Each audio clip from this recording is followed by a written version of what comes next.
मैं सतीश झा साहब, मैं स्टार्टिंग इसलिए कर रहा हूं कि ये जो काम कर रहे हैं दो तरफ ढकेलना है।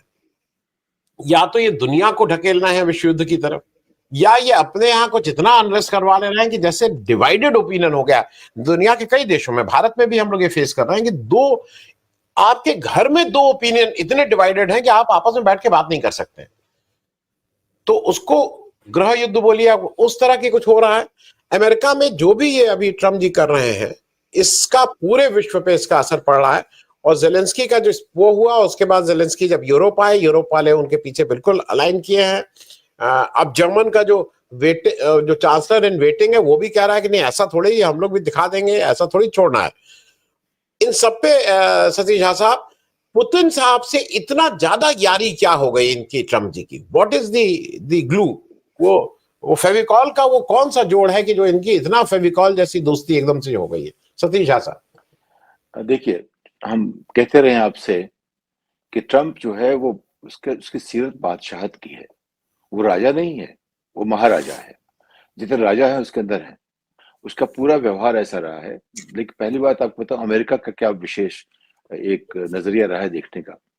अगर आप जाएं, जब बात थी सेकेंड वर्ल्ड वॉर के पहले की, जब इंग्लैंड के महाराजा गए थे वहां पे मांगने के लिए उनसे सपोर्ट, उस जमाने में, तो उसने प्रेसिडेंट रूजवेल्ट ने उनको क्या खिलाया था? हैमबर्गर।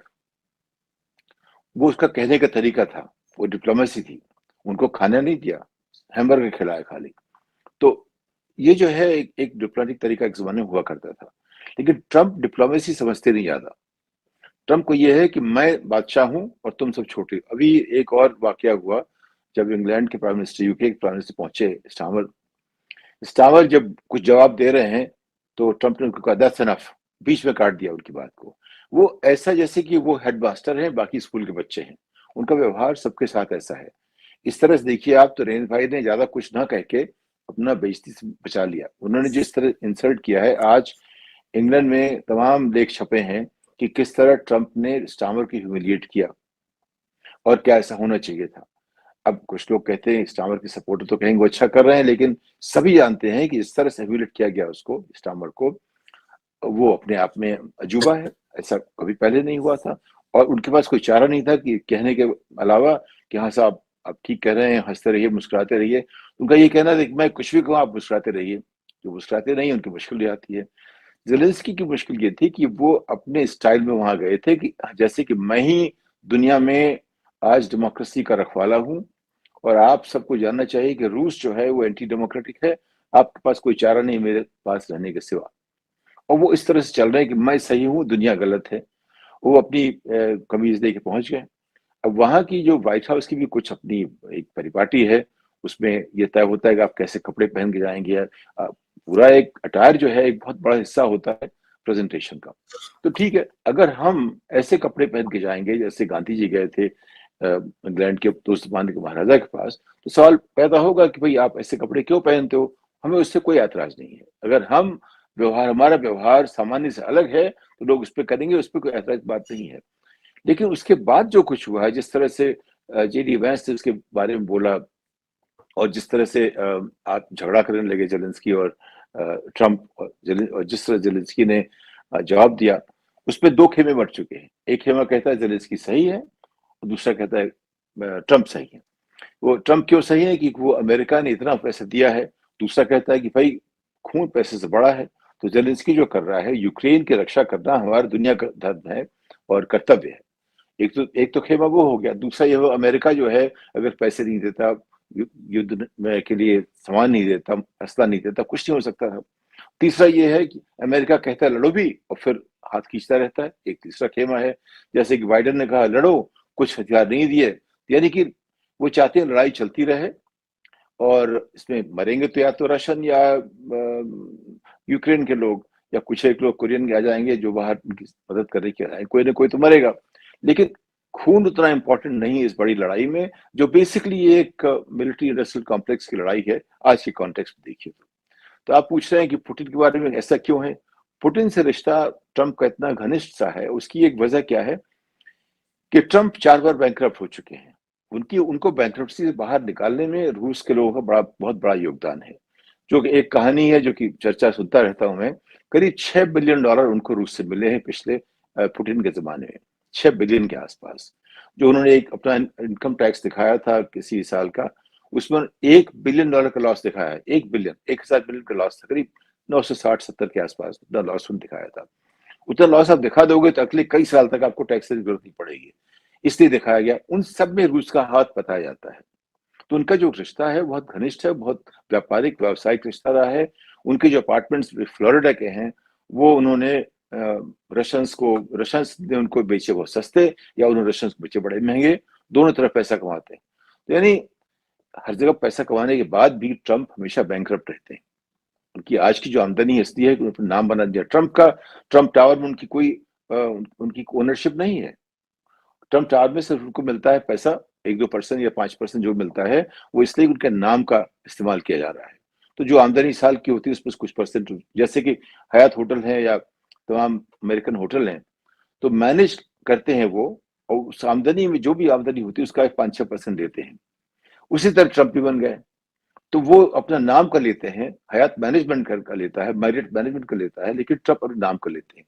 उनकी आमदनी वो तो ठीक है, लेकिन जो जो रिश्ता बना हुआ है पुतिन के साथ वो बहुत गहरा है, और वो बहुत व्यावसायिक रिश्ता है। उसको लेकर के उन्होंने ट्रंप पे बेट किया पुतिन ने। अब ये सोचिए, फाइनेंशियली बेट किया और अब जो है स्ट्रेटेजिकली बेट किया, और इससे अच्छा उनको मौका मिल नहीं सकता था। तो उसे इंतजार कर रहे थे कि ट्रंप आ जाए। और ये भी देखिए, अब जो झगड़ा हुआ है, जब ट्रंप नहीं था तब झगड़ा शुरू हुआ। जब तक ट्रंप था वो उसका इस्तेमाल कर रहा था।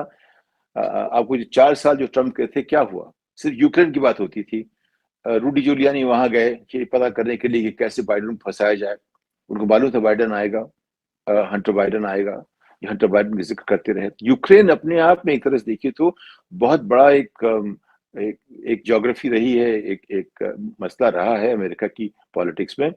तो डेमोक्रेट्स का रिश्ता उनसे करीबी था। जैसे अगर आप जेफरी सैक्स की बात देखिए, तो जिस तरह से अमेरिका ने उसकी जो पूरी राजनीति के ऊपर हावी रहा है, वो तय करता है कौन राष्ट्रपति होगा, कौन नहीं रहेगा। अगर आप उसके साथ नहीं तो आपको हटना पड़ता है। तो अमेरिका काफी उस पर हावी है। छोटा सा देश यूक्रेन है। शुरू में देखिए तो जब उनसे न्यूक्लियर डील ली गई थी, उनको कहा गया था आप अपने हटा दीजिए, तब उसको सुरक्षा गारंटी दी गई थी। यूक्रेन को अमेरिका ने और नाटो ने सुरक्षा गारंटी दी थी कि अगर कोई अटैक होता है हम आपको मदद करेंगे। तो उनकी जिम्मेदारी बनती है एक तरफ से। दूसरी तरफ डेमोक्रेसी की बात आती है, तब भी जिम्मेदारी बनती है। लेकिन जब ट्रंप की बात आती है तो डिप्लोमेसी अपने आप में व्यवसाय बन गई है। वो तो कह रहा है, बहुत सीधा है भाई, तुम हमने तो बहुत पैसे दिए हैं, हमको तुम अपनी खदान दे दो, रेयर मटेरियल वो दे दो, ये दे दो, वो दे दो, जमीन दे दो। ये वो कह रहा है। नहीं करोगे तो पैसे बंद कर देगा, वही करेगा वो। तो वो व्यावसायिक है, वो स्ट्रेटेजिक नहीं है उस हिसाब से। हर चीज को देखता है कि मुझे कितने पैसे में कितना फायदा होगा। तो ट्रंप के जो उसका व्यवहार है वो तो आज से नहीं, मैंने आप बताया था, जो उसका एक क्लासमेट मेरे लिए काम करते थे हमारी एक न्यूट्रिशन कंपनी में, उनको अपने डायरेक्टर रखा था। तो उनके साथ पढ़ते थे जब 5-6 साल के थे। उन्होंने मुझे बताया कि इसने अपनी टीचर को जब ये 5-6 साल का था थप्पड़ लगा दिया था। इनको 3 बार रस्टिकेट किया गया अपने स्कूलों से, तब उनके पिताजी को मिलिट्री स्कूल भेज दिया। वहां से फिर सीधे होकर आए, देखिए जितने सीधे हो सकते हैं हम देख रहे हैं। तो ट्रंप का अपना एक व्यक्तित्व है। उसके परिवार के लोग कहते हैं, उसकी मैरी ट्रंप जो है उसकी कजिन है कि बहन है, जो भी है, वो भी उसके खिलाफ लिखती रहती है। लेकिन ट्रंप का ऐसा व्यक्तित्व है कि अमेरिका में 30% उसका जो बेस लाइन है वो है। लेकिन आज डेमोक्रेट जो हमारे दोस्त हैं वो भी ट्रंप की तरफ जा रहे हैं। ये सोचने की बात है, ऐसा क्यों है? उसकी जो पॉलिसीज हैं उससे उनको फायदा हो रहा है। अंत में मान लेते हैं कि जिसकी पॉलिसी से फायदा होगा वो हमारा लीडर है, फर्क नहीं पड़ता कि अच्छा आदमी है बुरा आदमी है। ये अमेरिका की स्थिति है। बाइडेन के बारे में कहते थे अच्छा आदमी है शुरू, लेकिन उसकी पॉलिसी से उनको कोई इमीडिएट फायदा नहीं हुआ, तो उसके खिलाफ इतना हो गया। इसकी जो जो लोएस्ट रेटिंग है शायद इतिहास में सबसे कम हो गई थी, जबकि एवरेज रेटिंग उसकी ट्रंप से ज्यादा अच्छी है, लेकिन लोएस्ट जो थी वो ट्रंप से सबसे कम हो गई थी। जितने प्रेसिडेंट 46-47 जो जी। रहे सबसे कम हो गई थी। तो मेरा ये कहना है कि ट्रंप को समझने के लिए उसका व्यक्तित्व देखना पड़ेगा। अभी वो बिल्कुल लक्ष्मण राजा है, बादशाह दुनिया का है। और उस तरह से जो भी आदमी होगा, वो चाहे कनाडा वाला हो, चाहे चीन वाला हो। चीन वाला तो जाएगा नहीं वहां पे अपनी बेइज्जती कराने। उसके अलावा जो भी जाएगा अभी उसने पुतिन को बेइज्जती करना शुरू कर दिया है।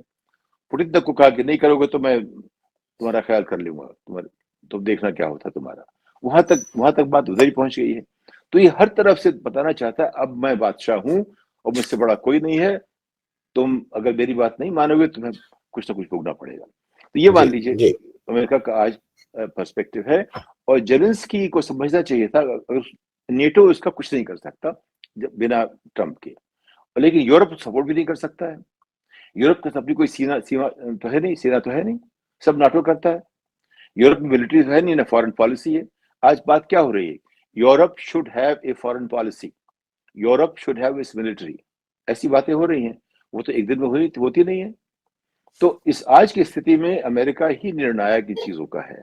इसमें जेलेंस्की अगर अमेरिका के खिलाफ जाएंगे तो कोई उनका साथ दे नहीं पाएगा, एक्सेप्ट कि मॉरल आवाजें आएंगी साथ देने की, लेकिन इस पास ताकत तो नहीं है और पैसे से कुछ कर नहीं सकते आप। इसके लिए आपको सेना चाहिए, इसके लिए आपको वेपनरी चाहिए, हथियार चाहिए, असला चाहिए, वो तो कोई और दे नहीं सकता आपको। तो ये स्थिति ऐसी है कि दुनिया को अगर अभी चलना है ठीक से, तो ट्रंप को हटाने के लिए डेमोक्रेसी का इस्तेमाल करना पड़ेगा, अमेरिका की डेमोक्रेसी का। बाहर वाले इसमें कुछ कर नहीं सकते हैं। और स्थिति यह है कि अमेरिका की डेमोक्रेसी में उसकी जगह जो है, जो लोग चाहते हैं उसको, उसकी पॉलिसी को लेकर के वो अब बढ़ते जा रहे हैं। जी जी जी। तो यहाँ स्थिति मुझे लगती है कि जी आप देखिए। जी जी